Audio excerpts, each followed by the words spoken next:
Hey friends, welcome back to the channel, and in this video we're going to be talking about how to study when you don't feel like studying. We've all been there. We have an exam coming up and we just cannot even get ourselves to open our textbooks. I'm like that all the time. I'm a medical student, I have to study a lot, and to be honest, I really dislike studying. These are the 3 steps that I've come up with and how I am able to make myself study when the last thing I want to do is study. First of all, you need to lower the bar. The reason you clicked on this video is because you're someone who wants help with starting to study, with sitting down at your desk and actually getting on with some work. We're going to have to lower the threshold for what a successful studying period looks like. To do that, you need to rethink what studying means. Let's say that you have an exam in 1 month and that exam covers 3 different topics.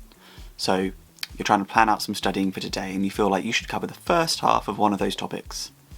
Now, no matter the size of that topic or the importance of the exam, covering 1/6 of your exam in one day is going to be a really big undertaking. Instead of telling yourself that you need to read that whole chapter on the module, or even thinking to yourself that you need to read a certain number of pages in the chapter, you need to think smaller. Tell yourself that what you need to do is you need to get set up at your desk, sit down and start studying, and you need to read the first paragraph of your book, or answer the first question in your textbook, or even just have a look at that first flashcard. Then you're going to allow yourself the opportunity to either carry on or decide that you've done what you set out to do and move on and do something else. I know that if I think about going to the library, that involves me packing up my bag, knowing everything that I'll need for the day, getting on a bus or getting on my bike and getting to the library, finding a seat, unpacking, making sure I have a PowerPoint, maybe going and getting a coffee and then sitting down ready to work. That's a big undertaking, particularly if I don't feel like studying. That's a massive threshold that I have to cross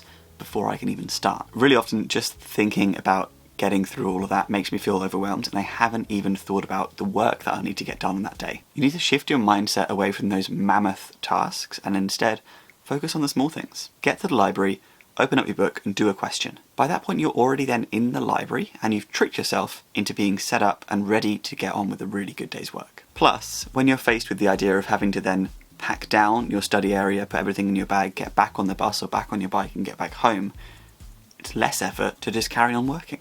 Tip number 2 is to ease yourself in. Really often, and myself included in this, it feels like it makes sense to schedule your day so that those really important tasks get done first, so that you make sure that you do them. However, those important tasks are often also the difficult tasks. They're the tasks that need a lot of attention to detail, and they're the tasks that might take several hours. If those are the first thing you do in the day, then it's going to be several hours into your day before you feel like you've successfully done anything. These tasks also often need attention and focus, and loads of us are just not ready for that first thing in the morning. Instead, you can build up some momentum and get the ball rolling by getting some little tasks done. So you can do that easy flashcard, do that easy question, read that paragraph that you enjoy reading, and then get down to the big stuff. And the third thing is to make yourself stop and take breaks regularly. Reward yourself and recognize when you're doing good work, and then take a little break. Taking breaks regularly really helps to avoid burnout in the day-to-day activities that you're doing, and also it stops you getting super fatigued and bored of whatever it is that you're doing, and means that tomorrow you have a much better chance of just getting back into it because you remember it being easier. If you always work to exhaustion, work until you cannot possibly do any more, you just create this really negative relationship with the studying. Now, the easiest way to take breaks regularly is the Pomodoro technique. I have a whole video about that you can check out up here.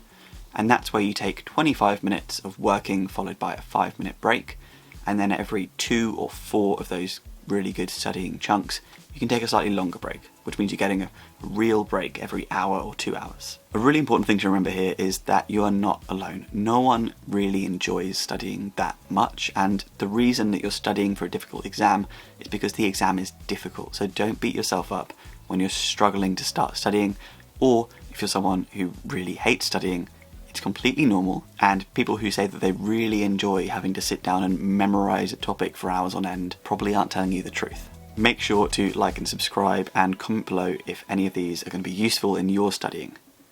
See you in the next video.